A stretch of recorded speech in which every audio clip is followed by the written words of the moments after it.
Olá, tudo bem? Eu vou ler hoje o item 55 do capítulo 1 da Gênese e depois nós vamos conversar a respeito. O Espiritismo, pois, não estabelece como princípio absoluto senão o que se acha evidentemente demonstrado ou o que ressalta logicamente da observação. Entendendo com todos os ramos da economia social aos quais dá o apoio das suas próprias descobertas, assimilará sempre todas as doutrinas progressivas, de qualquer ordem que sejam, desde que hajam assumido o estado de verdades práticas e abandonado o domínio da utopia, sem o que ele se suicidaria. Deixando de ser o que é, mentiria à sua origem e ao seu fim providencial.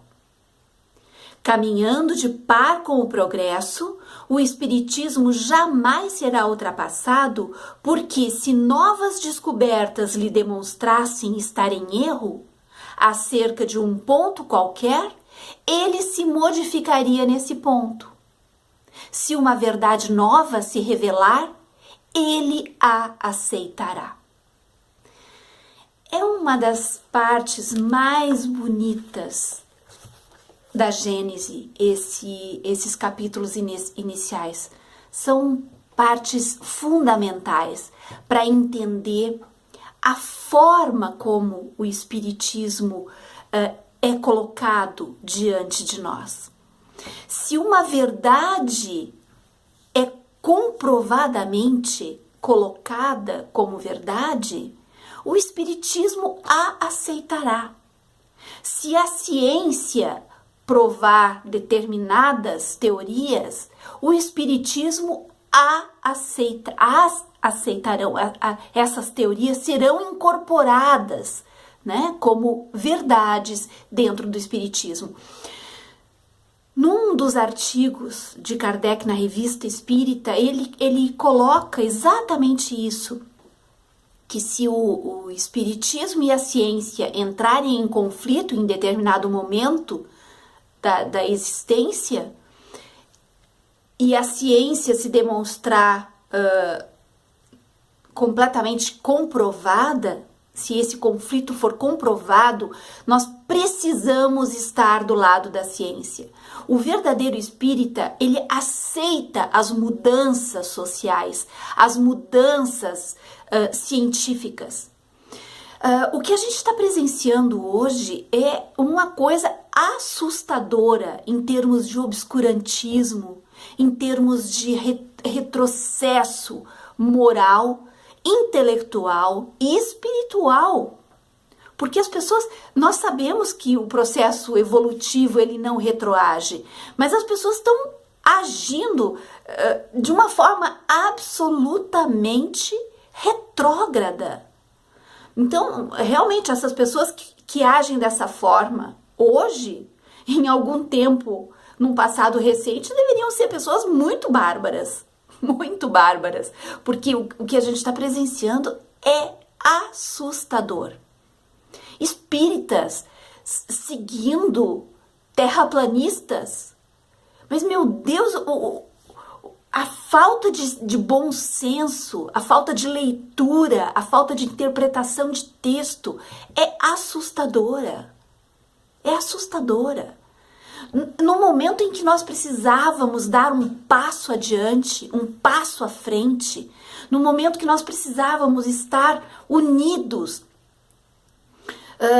vibrando dentro de uma boa energia para conseguirmos passar esse momento de absoluta sombra que paira sobre nós, nós encontramos espíritas puxando para baixo, puxando para trás, né? Espíritas falando em terraplanismo, espíritas falando em coisas absolutamente improcedentes, incoerentes, né?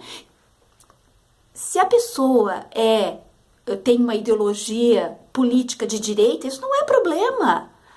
Podem existir as pessoas de direita, é lógico. Se existem as pessoas com ideologia de esquerda, onde eu me incluo, é evidentemente que é absolutamente normal e saudável que existam as pessoas de direita, de centro.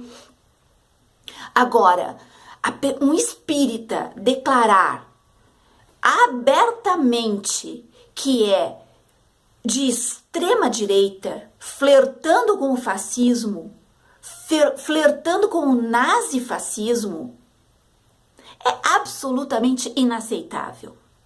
Não existe possibilidade de uma pessoa que leu as obras básicas, que estudou o espiritismo, que conheceu a trajetória de Allan Kardec, não existe a possibilidade dessa pessoa ainda estar levantando bandeira nazifascista, defendendo arbitrariedades, defendendo barbaridades, defendendo violência, homofobia, misoginia. Não é possível, não é aceitável. Não é aceitável. Alguma coisa está fora da ordem. Não tem como uma pessoa que entendeu a doutrina espírita, que estudou, que conheceu os livros de Allan Kardec, livros progressistas. É uma obra progressista, é uma obra aberta, é uma obra que aceita o contraditório, uma obra que aceita que logo ali adiante, se surgir alguma coisa comprovadamente diferente, ela admitirá essa coisa comprovadamente diferente. E assimilará. A doutrina espírita é aberta, ela é progressista. Né? O que é reacionário, conservador e retrógrado são alguns espíritas presos a dogmas, presos ao rustanismo. Né? Rustem é muito mais estudado e lido do que Allan Kardec por esses espíritas retrógrados. Então, Rustem era um místico. Eu tenho na minha playlist, neste canal, eu tenho 3 vídeos falando sobre o conservadorismo do movimento espírita e num deles eu detalho a respeito de Rustem. Procurem, assistam para ver. É muito triste o que a gente está vivendo em termos de absoluta contradição, absoluta falta de nexo, absoluta falta de pensamento lógico. Nós não podemos estar ao lado das trevas e da luz ao mesmo tempo. Não existe como. Ou nós não entendemos o que são as trevas, ou nós não entendemos o que é a luz. Nós não podemos estar ao lado da barbárie e nos dizer espíritas. Isso é uma contradição completamente absurda, como são, aliás, todas as contradições. Nós, seres humanos, possuímos inúmeras contradições humanas, contradições que são inerentes à nossa existência. Agora, quando nós passamos a nível de conhecimento, nós precisamos tentar manter um nexo, tentar manter uma coerência, tentar ser coerentes. Porque senão realmente não existe como nós falarmos sobre determinadas coisas se nós estamos agindo de uma outra forma. E quando Kardec coloca que se em algum momento o espiritismo entrar em conflito com a ciência, nós deveremos optar pela ciência. E agora o que nós estamos presenciando são espíritas contrariando a ciência. Porque a filosofia é uma ciência humana, a história é uma ciência humana. Né? Nós temos muitas ciências comprovadas, com livros, com estudo, com pesquisa. E existem espíritas que estão contrariando isso, que estão dizendo, não, Olavo de Carvalho que tem razão. Não, as obras básicas não têm razão. Olavo de Carvalho, quando grita e xinga e ofende e fala barbaridades, esse é que tem razão. E o que a gente faz diante disso? A gente tem que se afastar, porque senão a gente enlouquece. Com pessoas desse nível, nós não temos como argumentar. A gente só tem tristeza para sentir, só isso. Só nos resta resistir. Resistir estudando. É isso. Até a próxima.